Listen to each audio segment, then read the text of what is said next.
Hello there my fellow YouTubers, this is Simply Tutorials where the tutorials are simple, and in this video I'm going to be answering a comment. I'm going to be answering Jigsaw's 79's comment. He said that he went to go apply, he watched my a texture video on how to apply a texture in 3D Studio Max, and he said he went to go do that, but when he did, he said it went dark. He said you could still see it, but it was dark. It was just darker than it was supposed to be. And most likely the cause of this is lighting. And I'm going to show you how to add a targeted light that could help you with those kind of things, lighting up your thing. Just because it's just like the real world. If you cut your lights off in your bedroom or your living room or your car or whatever, it's dark. Or if it's nighttime, it's dark. You know, the same thing for here. We need a light. And there is multiple different ways to do this, but for this tutorial I'm just going to go off of what I know with targeted lights, and I'm going to try to guide you in the right direction. There is a lot to learn with lights. To me, lights can make or break a scene, a rendered scene. So we're going to go in. I built this scene right here. And if you go inside, it's actually very dark. On the outside, it's light because there's no lights in here. It's very bright on the outside because it's using the 3D Studio Max default light system because there is no lights. So I'm going to go in here and I'm going to add some lights. Right here, this is my little makeshift milk-shaped 3D freaking made lamp. Nothing special. It's not meant to be seen in the render. It's just something I put there so I know that's where I want my lights. So what we're going to do is we're going to go over to the create tool and we're going to click on lights.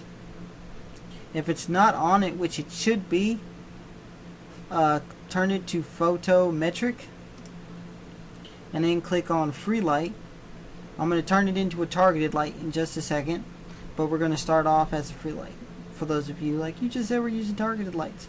We're gonna turn to a targeted light in a second. And we're gonna click somewhere on our scene, which for me is right here next to my lamp. We are gonna make sure that it is centered with the lamp. Alright, yep, that's my lamp for those people who wonder. Okay, and we're gonna drop it down just a little bit, so it's not completely in the lamp, because if it's in the model, it's gonna stop the light from getting out. Okay, now we got our light source selected and put in the scene and selected. We're going to go to the modify tool and we're going to select a template of Stadium 1000 watts, which, you know, is personal preference, but for me, Stadium, I like that the best. And you notice it gets dark and it scrolls down all the time down here. I don't know why it does that. If you know why it does that, or if it's just me, let me know in the comments. Okay, it's a targeted light. So now we're going to move. That's our light. That's our target. Why does it always select the freaking light, not the target? There we go. Which is not a big deal. It just kind of irritating sometimes. Especially when you're trying to make high quality YouTube videos. Okay, we select our target, which is the square block, and you position it. Let's go to camera 1. Okay. And you position it to wherever it looks good. Now before I get comments saying, oh dude, your rug is like totally fucked up. I know, and that's not what it's going to look like in the render. And if you see, this is what it looks like in the render. Doesn't look half bad. Trust me. Anyway, you adjust the light to where you feel is best. I usually just go straight down, about halfway. And then I will add a secondary light by clicking Edit, Clone, or Control V. I'm just going to call it P_LIGHT_2. It's still called it Photometric Light Target 2. That kills me. Specifically said, y'all saw me do it. Anyway, we got it selected, so we're gonna move it to to the back a little bit. I'm going to move this one to the front a little bit to get for a better scene. Now we got those two lights in there, and we're going to render it out. Render setup HD video at 1920 by 1080. I love my 1080p. Let's go files let's go 12. Save. Render. Continue. Oh, it did not render correctly. Oh, I know why. Okay. There we go. Yes, overwrite it. Continue. There we go.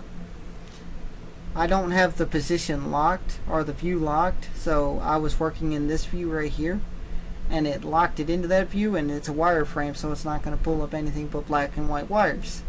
Sometimes you'll see the white wires, sometimes you won't. But anyway, that's why I did that. For those of you like, oh, you did it wrong. But that's what it comes out to look like. I told you the carpet looked fine. And the light's a little too bright in the back. But, you know, it's all about fine-tuning and adjusting. You know, get to where personal preference. To some folks, that might be exactly what they're looking for.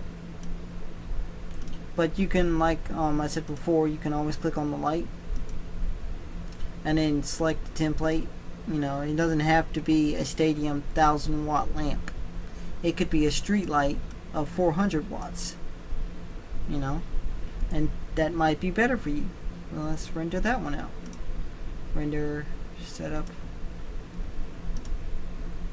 Yes, we'll overwrite it because this is for the tutorial. And basically, if you see this is basically the map coordinates.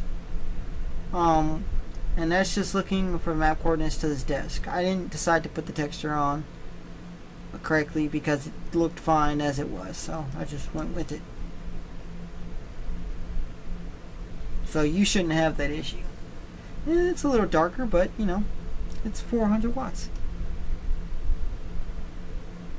Anywho, that is how you add lights, targeted lights.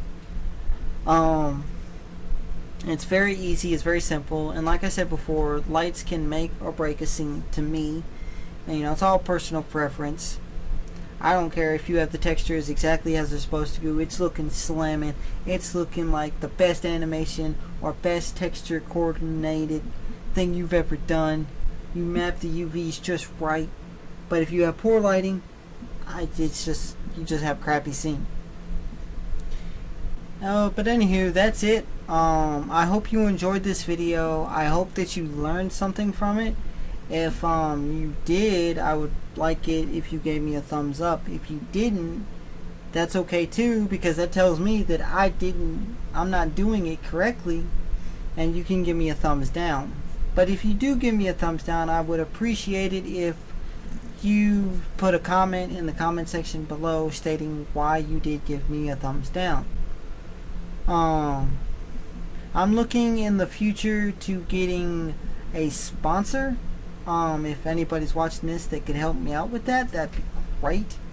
To support the channel and hopefully grow the channel, make better videos, you know, doing stuff like this, showing you how to do this stuff. I'd love to do it, and I would do it if I could do it for free and not cost me anything. Then I very well would.